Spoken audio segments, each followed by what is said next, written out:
Une question?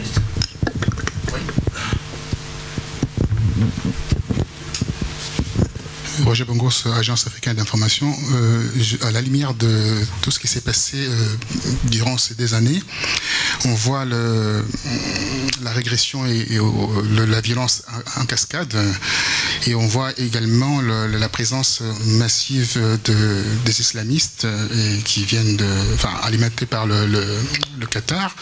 Et une bonne partie de ces islamistes sont en Syrie aujourd'hui. D'ailleurs, la crainte serait que quand ils vont retourner en Tunisie, on va se retrouver avec des terreaux terribles de ces islamistes qui sont réellement financés par le Qatar, qui déverse des milliards de dollars sur le fondamentalisme, en fait, si on veut. J'ai été en Tunis, je suis resté 4 jours, donc impossible de filmer. Là-bas, on est vilipendé, on est attaqué, même si on veut, les journalistes n'ont plus une certaine liberté de s'exercer.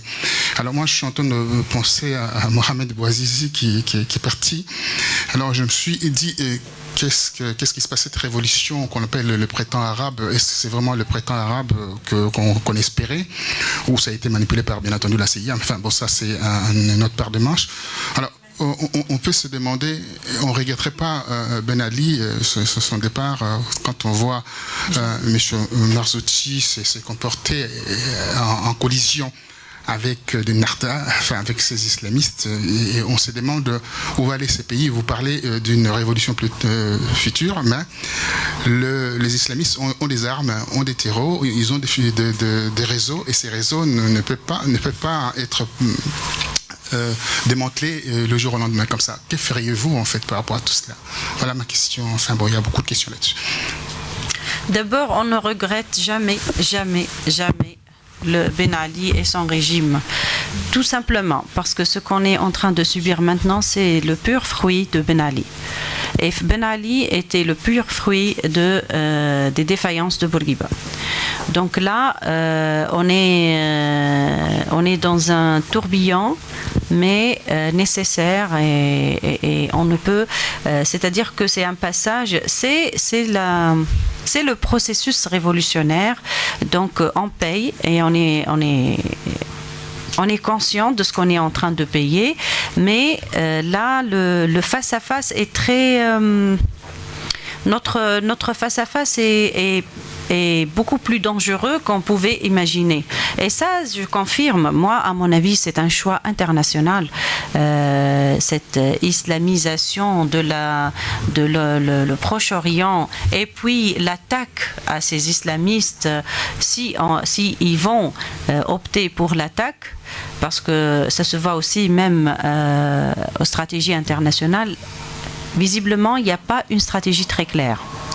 Donc, on ne sait pas s'ils attendent la réaction de la population ou s'ils attendent l'effet de ce qui se passe concrètement, qu'est-ce que ça donne.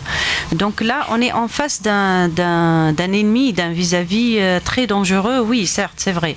Mais notre cas en Tunisie, je vous ai dit qu'il y a 2 choix, et 2 choix en parallèle. Il n'y a pas de ou, il y a un et. Donc, et le dialogue, on va essayer de s'en sortir avec le moindre dégât, mais aussi il y a la pression populaire, et on va payer encore plus. On sait qu'on va payer encore plus de martyrs, peut-être, et d'autres dégâts, mais c'est notre seul moyen.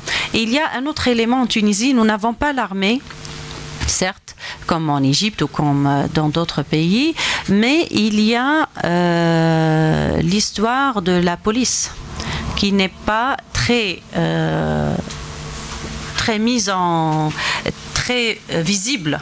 Mais c'est la police qui joue un peu maintenant le rôle un peu de sauvegarde, et maintenant, cette dernière période, c'est la police qui essaye de faire des arrestations massives, même parfois contre l'avis de leurs supérieurs. Et donc, nous comptons un peu aussi sur la réaction de cet organisme qui est en train de... C'est C'est un conflit interne aussi à l'intérieur, au sein du ministère de l'Intérieur, qui sont en train de vivre. Il y en a quelques-uns qui veulent être vraiment patriotes et qui veulent pousser à ce que, au moins éliminer ce sphère de terrorisme. Il y en a d'autres qui essayent d'instaurer encore plus ce sphère de terrorisme. Et donc là, on a vu les 4 derniers jours, et c'est pour ça peut-être qu'ils sont attaqués maintenant. Le 23, on a eu 8 agents assassinés, 5 de la garderie nationale et 3 de l'armée. Et donc, c'est aussi un élément qui peut nous aider peut-être à essayer de cerner ce problème de terrorisme en Tunisie. Voilà, je ne sais pas si...